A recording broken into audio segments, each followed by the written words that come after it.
Langit malam di desa Sumberdamai biasanya sunyi dan damai, hanya diiringi suara jangkrik dan desir angin. Tapi malam itu berbeda. Api besar membumbung dari arah bukit kecil di ujung desa, tempat berdirinya gereja Santo Yosef, bangunan tua yang sudah berdiri sejak zaman kolonial. Jeritan warga memecah keheningan, berlarian membawa ember dan selang seadanya, tapi kobaran api terlalu besar. Dalam waktu singkat, atap gereja ambruk, menyisakan bara merah dan puing-puing kayu yang hangus. Tak seorang pun tahu pasti bagaimana api bisa muncul begitu cepat. Beberapa warga berspekulasi soal arus pendek listrik, tapi listrik di gereja itu sudah lama padam sejak tidak lagi digunakan secara rutin. Hanya ada misa seminggu sekali, dan pendeta terakhirnya sudah pindah ke kota. Warga mulai curiga, terutama setelah seorang pemuda bernama Jaya bersumpah melihat 3 sosok pria berlari menjauh dari lokasi sesaat sebelum api membesar. 3 pemuda itu dikenal warga, Raka, Dika, dan Bima. Mereka bukan orang jahat, tapi akhir-akhir ini sering terlihat bersama Pak Darno, seorang pengusaha tanah yang punya ambisi membeli area bukit tempat gereja berdiri. Pak Darno pernah mengeluh bahwa keberadaan gereja menghambat proyek resort mewah yang ingin ia bangun. Saat warga mencoba mengonfirmasi, ketiganya menghilang dari desa. Rumah mereka kosong, seakan mereka telah bersiap kabur. Pagi harinya, puing-puing gereja masih mengeluarkan asap tipis. Salib besi yang dulu berdiri tegak kini rebah di tanah, hangus sebagian. Umat Katolik di desa berkumpul, beberapa menangis, memeluk satu sama lain. Gereja itu bukan sekadar tempat ibadah, ia adalah simbol keberagaman dan perdamaian desa. Tindakan membakar rumah ibadah dianggap lebih dari kriminal, melainkan penghinaan terhadap kehadiran Tuhan itu sendiri. Sementara itu, di balik bukit, Raka dan teman-temannya bersembunyi di sebuah rumah kosong milik kerabat jauh Pak Darno. Mereka gelisah. Raka berusaha menenangkan 2 temannya yang mulai panik. Tenang, semua bakal beres. Pak Darno janji kasih kita bagian besar. Setelah ini, kita pindah ke kota. Tapi Dika hanya menatap api di kejauhan lewat jendela dengan mata kosong. Kita benar-benar sudah melampaui batas. Tak satu pun dari mereka sadar bahwa seorang wanita tua, Bu Marsi, melihat mereka malam itu dari balik ladang jagung. Ia adalah penjaga lilin di kapal kecil sebelah gereja, wanita sepi yang jarang bicara.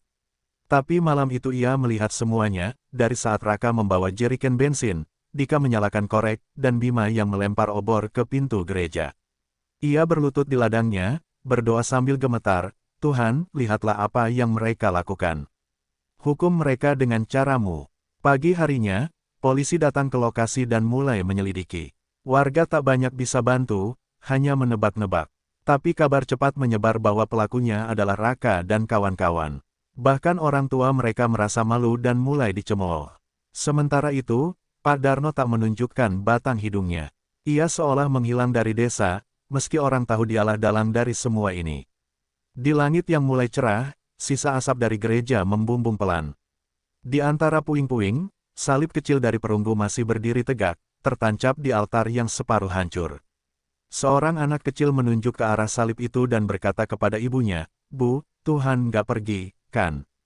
Ibunya mengusap air mata, memeluk anaknya erat. Tidak, Nak, Tuhan tidak pernah pergi. Dia hanya diam, menunggu waktunya.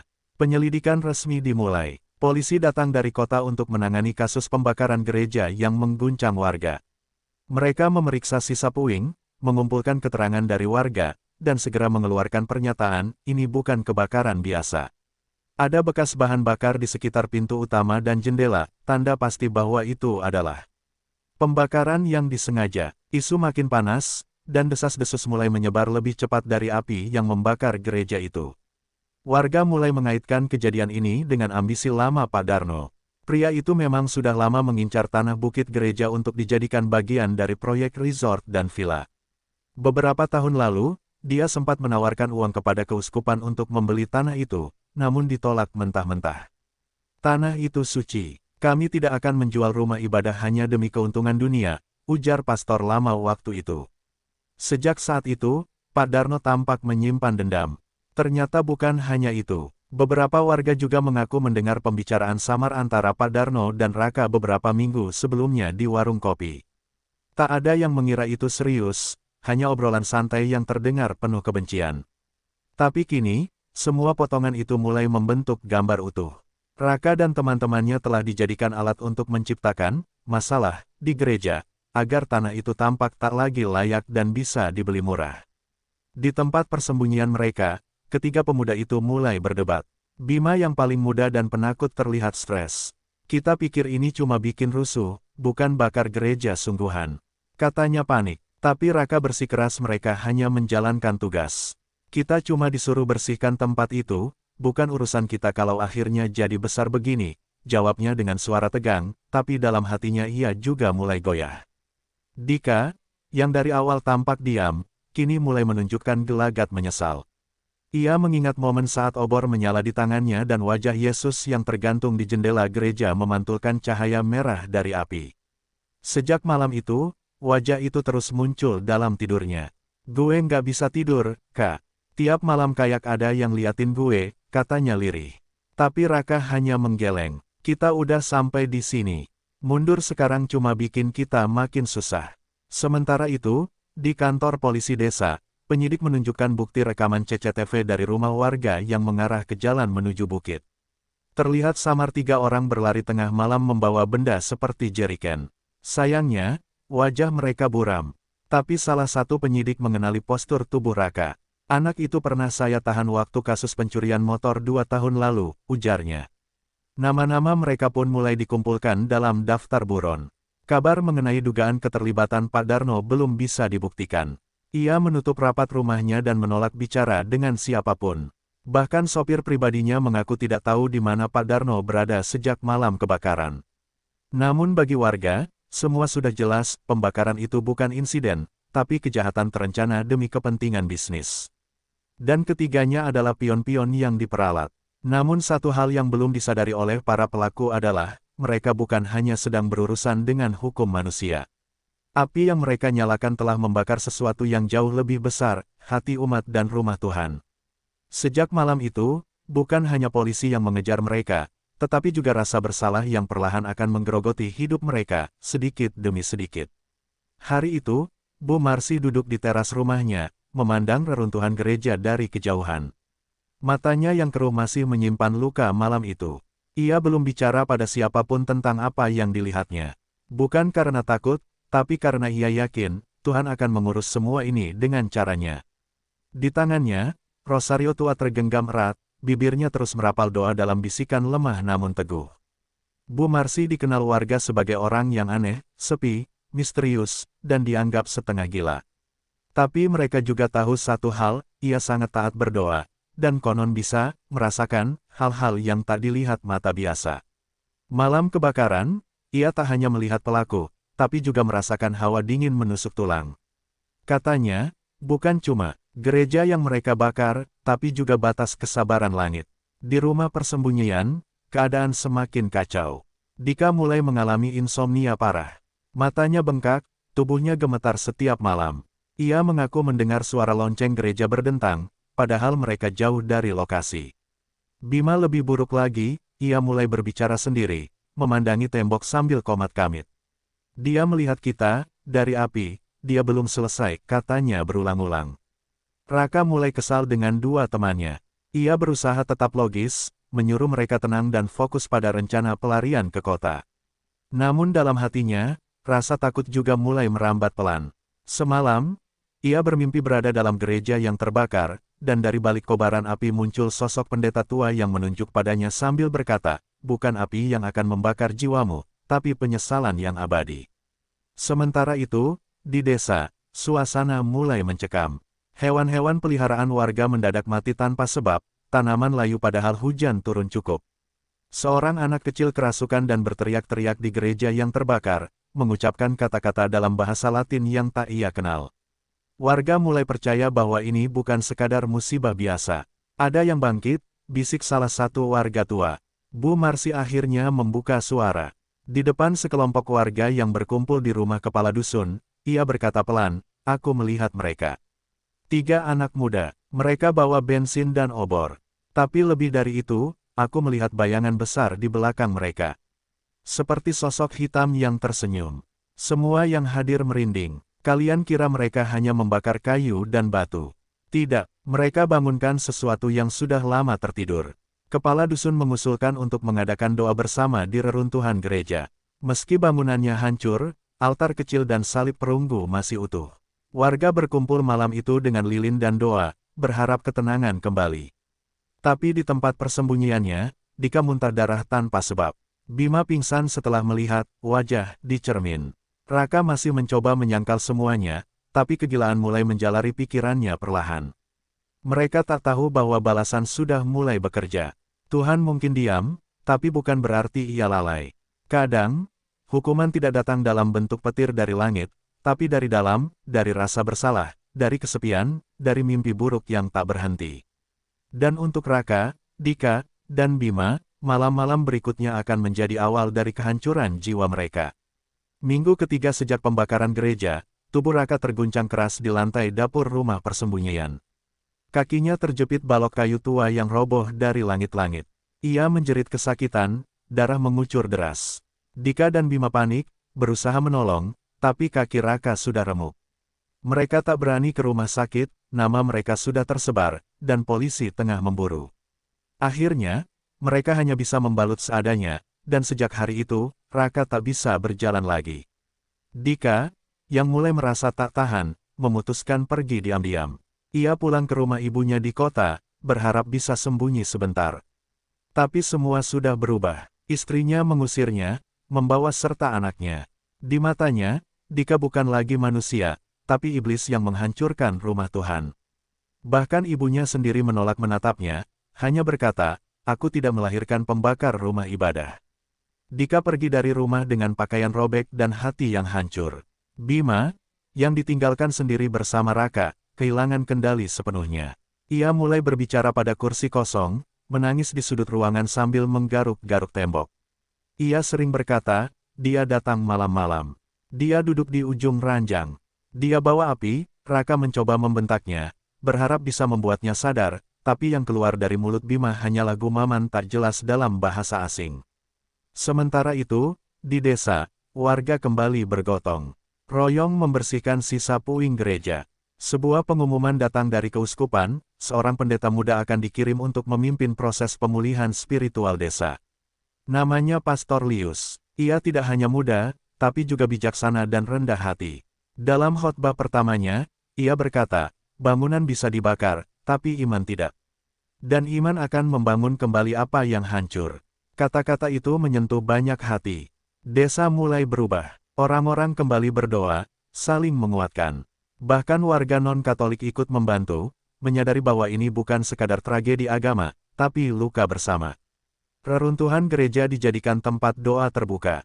Setiap malam, lilin dinyalakan di altar yang masih utuh, dan pujian dinyanyikan dengan lirih. Cahaya kecil yang perlahan mengusir gelap. Di sisi lain, Dika kini hidup sebagai gelandangan di kota kecil. Ia tidur di bawah jembatan, tubuhnya kurus dan penuh luka.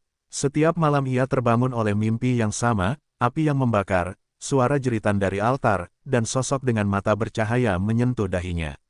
Ia mulai batuk darah, tapi tidak punya uang untuk berobat. Ia tahu waktunya tidak lama lagi. Apakah Tuhan bisa maafkan aku? Tanyanya pada angin malam. Raka, yang kini hanya bisa duduk diam dengan kaki lumpuh, mulai diserang penyesalan. Ia menatap langit-langit sambil menangis. Aku cuma mau uang, aku nggak tahu bakal jadi begini, tapi semua sudah terlambat.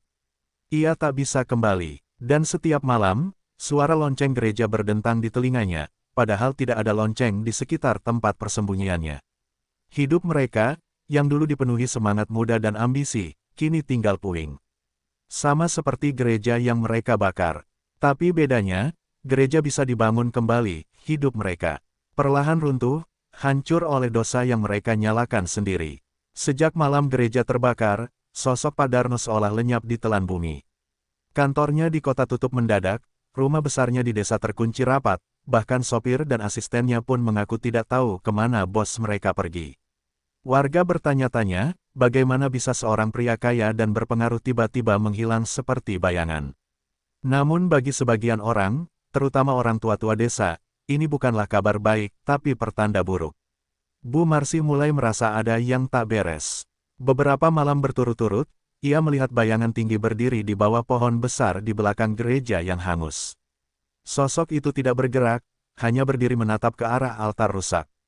Ketika ia mencoba mendekat dengan membawa lentera, bayangan itu menghilang. Tapi udara di sekitar menjadi beku, dan di tanah tertinggal jejak kaki, dengan bentuk yang tidak seperti manusia.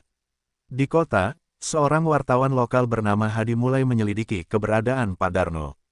Ia mendapatkan informasi bahwa beberapa hari setelah pembakaran gereja, Pak Darno memesan tiket pesawat ke luar negeri, tapi tak pernah sampai ke bandara. Anehnya, CCTV hotel tempat dia terakhir menginap menunjukkan Pak Darno keluar tengah malam sambil mengigau, matanya kosong, mulutnya terus berkata, "Aku sudah menyerahkannya, jangan ganggu aku lagi." Hadi menemukan saksi mata seorang petugas hotel yang mengantar Pak Darno ke kamarnya malam itu. "Dia kayak orang kerasukan," kata petugas itu. Tangannya gemetar, dan dia terus ngomong tentang perjanjian dan bayangan dari balik altar. "Saya pikir dia sakit, tapi ada aura yang aneh dari dia, Mas. Seperti bukan dia yang bicara." Hadi mencatat semua itu, merasa makin yakin bahwa ini bukan kasus kriminal biasa. Sementara itu, di tempat tersembunyinya, Raka mulai mengigau hal-hal aneh. Ia terus menyebut nama Pak Darno. "Dia bohong, dia janji kita aman, tapi dia juga kasih sesuatu yang hitam itu." Bima yang duduk di sudut ruangan menangis, menggigil seperti anak kecil. Kini jelas bahwa hubungan mereka dengan Pak Darno bukan sekadar transaksi uang, ada sesuatu yang lebih gelap di balik peristiwa ini. Di desa, Pastor Lius mulai mengungkap sejarah lama gereja. Ia menemukan catatan tua di perpustakaan keuskupan yang menyebut bahwa tanah tempat gereja dibangun dahulu adalah lokasi ritual kuno. Dulu, tempat itu dipercaya sebagai titik di mana penghubung dunia terbuka. Ketika gereja didirikan, doa-doa harian menjaga tempat itu tetap suci dan tenang. Tapi setelah misa mingguan jarang dilakukan, perlindungan itu mulai pudar. "Bukan hanya fisik yang dibakar," kata Pastor Lius pada warga, "tapi juga pagar spiritualnya. Dan ketika pagar itu runtuh, sesuatu bisa kembali masuk." Ucapan itu membuat bulu kuduk warga berdiri. Beberapa mulai percaya bahwa Pak Darno, dalam usahanya menguasai bukit, telah berurusan dengan kekuatan gelap. Mungkin ia mengira bisa mengendalikan semuanya, tapi kini justru menjadi korban dari rencananya sendiri.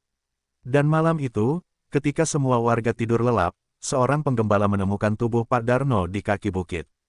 Tubuhnya membusuk, matanya kosong, wajahnya seperti menjerit, meski tidak ada suara keluar. Di dadanya terukir bekas terbakar membentuk lingkaran dan salib terbalik. Polisi datang dan menutup lokasi, tapi warga tahu, ini bukan sekadar kematian. Ini jawaban dari doa-doa Bu Marsi, dan hukuman dari langit.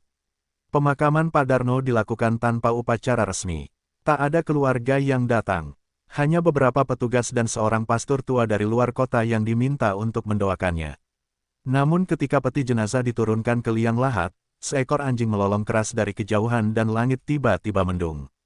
Warga yang hadir merasa ada sesuatu yang belum selesai, seolah tanah pun menolak menerima jasadnya. Di desa, Pastor Lius semakin aktif menyatukan kembali umat yang tercerai. Ia mengajak warga untuk membuat tenda doa di atas reruntuhan gereja, mengadakan misa setiap minggu meskipun hanya dengan kursi plastik dan atap seadanya. Dan dari situ, sesuatu mulai berubah. Orang-orang yang dulu saling curiga kini kembali saling sapa. Anak-anak mulai berlari di halaman tempat lilin-lilin kecil menyala tiap malam. Bu Marsi, yang sebelumnya banyak diam, kini ikut membantu merajut tirai altar. Ia berkata lirih kepada Pastor Lius, "Tuhan tidak pernah tinggal diam. Dia hanya menunggu kita kembali. Dan ketika kita berlutut dalam gelap, Dia nyalakan terang satu persatu." Kalimat itu menyebar di antara umat. Setiap doa yang dilantunkan menjadi lilin baru dalam gelap yang sempat menelan desa mereka. Di tempat persembunyian, Bima meninggal dunia secara misterius.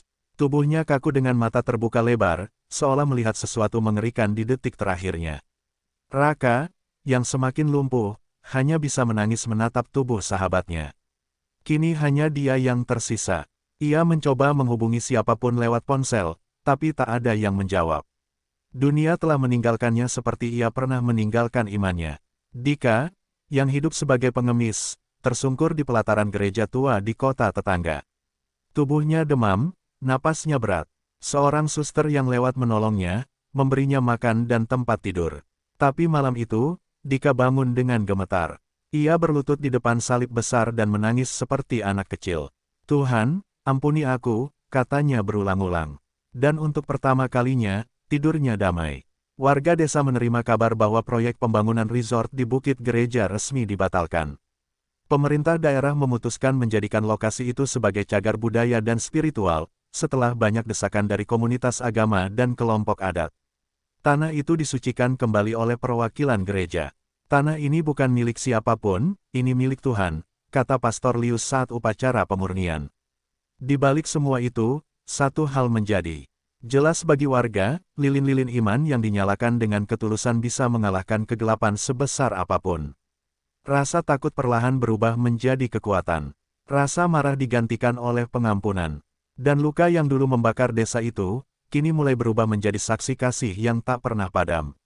Namun di tempat tersembunyinya, Raka, yang kini nyaris tak bisa bergerak dan mulai mengalami halusinasi berat, hanya bisa berbisik pada dinding, kenapa aku masih hidup? Tapi ia tahu jawabannya, karena Tuhan belum selesai dengannya. Karena api yang ia nyalakan, belum padam sepenuhnya. Dan penghakiman sejati, masih menanti.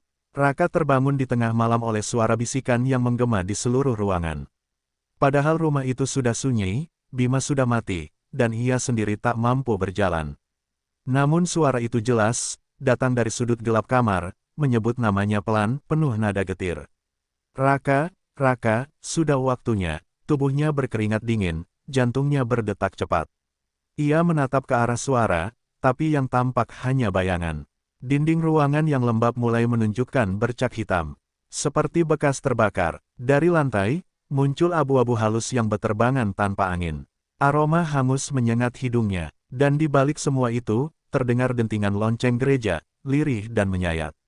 Raka menutup telinganya sambil menangis, namun suara itu malah semakin keras, bercampur dengan jeritan. Jeritan yang sama seperti malam gereja terbakar. Di desa, Pastor Lius bermimpi aneh. Dalam mimpinya, ia berjalan di dalam gereja yang sudah rata dengan tanah, tapi di altar, ia melihat seorang pemuda kurus dengan mata kosong duduk bersila di tengah api. Pemuda itu berkata, Tuhan tak membakar tubuhku, tapi membakar jalan pulangku. Saat bangun, pastor langsung memutuskan pergi mencari Raka, ia merasa waktu pemuda itu sudah hampir habis. Sementara itu, warga mulai menemukan benda-benda aneh di sekitar gereja, potongan kayu salib dengan bekas terbakar yang berbentuk wajah, rosario yang meleleh, dan tanah yang memunculkan bunga liar merah darah. Bu Marsi menyuruh warga tetap tenang. Itu bukan kutukan, tapi tanda. Abu yang tertinggal membawa pesan. Tuhan masih bicara, lewat luka. Kata-kata itu membuat warga mulai mengerti, peristiwa ini belum berakhir karena seseorang belum bertobat. Dika yang telah dirawat oleh para suster, mulai menunjukkan tanda pemulihan. Ia ikut misa setiap pagi, menangis setiap kali mendengar lagu pujian. Suatu hari, ia menulis surat untuk Pastor Lius. Aku ingin kembali ke desa. Aku ingin membersihkan tempat yang pernah aku kotori. Jika Tuhan belum menutup pintunya, biarkan aku masuk, walau cuma sebagai penyapu lantai rumahnya. Surat itu dikirim lewat seorang suster. Ketika Pastor Lius menerima surat itu, ia langsung menjawab, pintu Tuhan tak pernah terkunci. Tapi untuk masuk, kau harus membawa terang. Maka Dika pun kembali. Warga menyambutnya dengan dingin, tapi pastor mengajak mereka untuk melihatnya bukan sebagai musuh, tapi sebagai jiwa yang terluka dan kini mencari kesembuhan. Di atas abu, Dika memulai dari nol, menyusun kembali bangku, membersihkan puing, dan memeluk salib yang masih utuh. Sementara itu, pastor akhirnya menemukan tempat persembunyian Raka. Ia terkejut melihat kondisinya, kurus, busuk, dan nyaris tak bisa bicara. Tapi mata Raka masih terbuka. Pastor duduk di sampingnya, memegang tangannya, dan berkata pelan, Tuhan menunggumu, Raka, bukan untuk menghukum, tapi untuk menyelamatkan. Raka hanya menitikkan air mata. Ia tak mampu menjawab, tapi untuk pertama kalinya, ia tidak melihat api, melainkan cahaya kecil di ujung gelapnya. Dan saat malam tiba, warga desa melihat cahaya aneh di atas gereja yang sedang dibersihkan. Seperti nyala lilin raksasa membentuk salib di langit, meski tak ada api di sana. Bu Marsi berdiri di altar sementara, tersenyum, dan berbisik. Dia mulai bicara lagi, lewat abu yang kau torehkan, suaranya kembali terdengar. Dan bagi mereka yang percaya, itu adalah awal kebangkitan, bukan hanya bangunan, tapi hati yang pernah remuk karena dosa. Hari itu, langit desa cerah tak biasa. Angin bertiup lembut membawa aroma bunga liar yang tumbuh di sekitar reruntuhan gereja. Pastor Lius memimpin misa pagi di altar sementara, dan di antara jemaat, tampak sosok Dika duduk paling belakang, mengenakan pakaian lusuh namun wajahnya tenang. Tak ada yang memaksanya datang. Ia datang sendiri. Ia tahu, pengampunan bukan sesuatu yang bisa diminta dengan kata-kata saja, itu harus diperjuangkan. Di sela-sela misa, pastor meminta jemaat untuk diam sejenak dan merenung. Kita semua pernah jatuh, tapi yang membedakan adalah, apakah kita mau bangkit, atau terus tinggal dalam kegelapan. Ucapannya terasa mengarah pada Dika, tapi Dika tidak merasa disudutkan. Ia justru menangis pelan, menyadari bahwa dalam diam itu, Tuhan sedang bicara langsung ke hatinya. Sore harinya, Pastor Lius kembali ke rumah tempat Raka dirawat. Kali ini, ia membawa air suci dan sakramen pengurapan. Raka sudah sangat lemah, nafasnya pendek-pendek, kulitnya pucat. Tapi ketika pastor menyentuhkan salib kecil di dahinya, Raka menangis keras untuk pertama kali. Tangis penyesalan, bukan ketakutan. Pastor berbisik, ampunan tidak menghapus masa lalu, tapi memberi makna baru padanya. Dan di saat itu juga, Raka berkata lirih, "Kalau aku mati, bilang ke mereka, aku minta maaf," itu menjadi kata-kata terakhirnya. Saat malam menjelang, Raka pergi dalam tenang, ditemani cahaya lilin dan doa perlahan dari Pastor Lius. Tak ada suara jeritan lagi. Tak ada api, hanya sunyi yang damai, seperti pelukan terakhir dari Tuhan yang telah lama ditunggunya. Keesokan harinya, pastor mengumumkan kematian Raka kepada jemaat. Tak banyak yang terkejut, tapi banyak yang diam cukup lama. Dika menunduk lama, lalu berdiri dan berkata, "Aku ikut menggali makamnya." Beberapa warga masih memandangnya ragu. Tapi ketika mereka melihat Dika mengayunkan cangkul dengan tangan gemetar, peluh menetes dari dahi, ada yang mulai percaya bahwa manusia memang bisa berubah. Makam Raka diletakkan di ujung bukit, tak jauh dari sisa gereja. Sebuah kayu berbentuk salib ditancapkan di atasnya. Tak ada nama, hanya tulisan, asteris-asteris, yang pernah membakar, kini menjadi abu yang didoakan. Asteris-asteris Pastor Lius sendiri yang menulisnya. Ia ingin memberi pesan bahwa bahkan orang yang jatuh paling dalam, bisa menjadi bagian dari rencana Tuhan yang tak bisa ditebak manusia. Hari demi hari, gereja perlahan dibangun kembali. Bukan dengan kemewahan, tapi dengan tangan-tangan yang tulus. Dinding baru berdiri dari batu-batu lama yang dibersihkan, altar diperbaiki oleh pemuda-pemudi desa, dan setiap bagian gereja membawa bekas luka yang kini menjadi tanda kekuatan. Tak ada yang disembunyikan, semua bekas terbakar dibiarkan terlihat. Sebagai pengingat, bahwa Tuhan bisa bekerja melalui kehancuran. Dan ketika lonceng baru dipasang dan berbunyi untuk pertama kalinya sejak tragedi itu, semua warga berdiri, terdiam, lalu bertepuk tangan. Dika menangis, Bu Marsi tersenyum, dan Pastor Lius memandang ke langit, berbisik, "Satu jiwa kembali. Satu gereja berdiri, dan satu jalan menuju ampunan telah dibuka." Cahaya sore menari di jendela gereja. Tak lagi menakutkan, tapi hangat, seperti hati yang telah dimaafkan. Pagi itu, mentari memancar cerah di langit desa, seolah Tuhan sendiri menyinari tanah yang pernah hangus.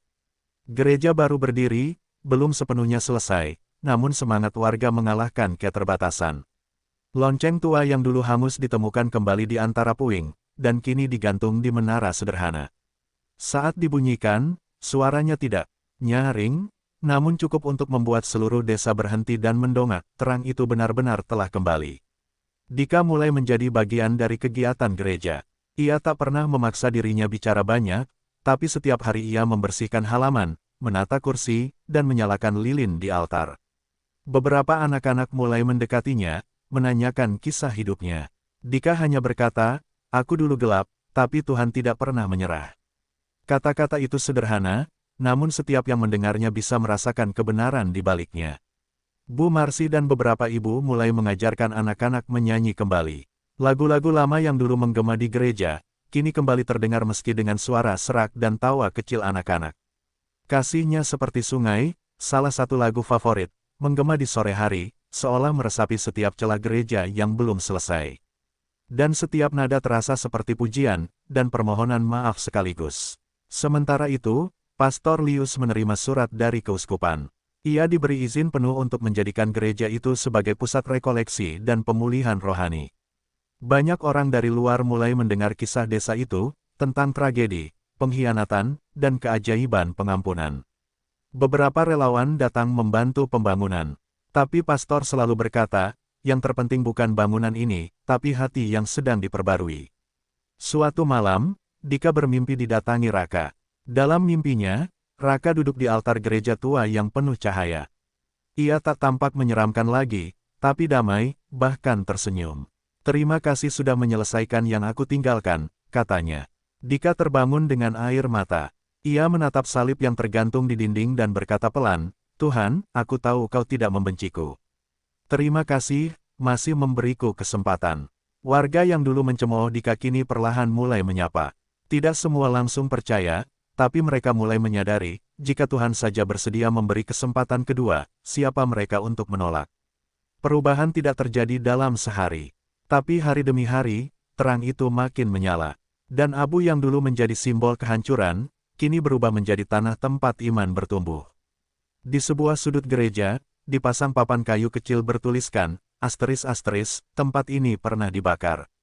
Tapi kasih menyalakan kembali. ***, setiap kali warga masuk, mereka menyentuh papan itu, seakan menyapa masa lalu yang kini sudah mereka maafkan.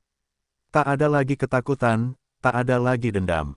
Yang tersisa hanya rasa syukur dan harapan. Harapan bahwa terang ini akan terus hidup. Dan di atas altar, salib yang dulu diselamatkan dari puing kini berdiri kokoh. Tak lagi sempurna bentuknya, tapi justru itu yang membuatnya bermakna. Karena terang sejati tak datang dari kemewahan, tapi dari luka yang disembuhkan. Dan hari itu, semua orang tahu, Tuhan tidak tinggal diam. Ia membalas, bukan dengan murka, tapi dengan kasih yang menyala, dalam terang yang tak pernah padam.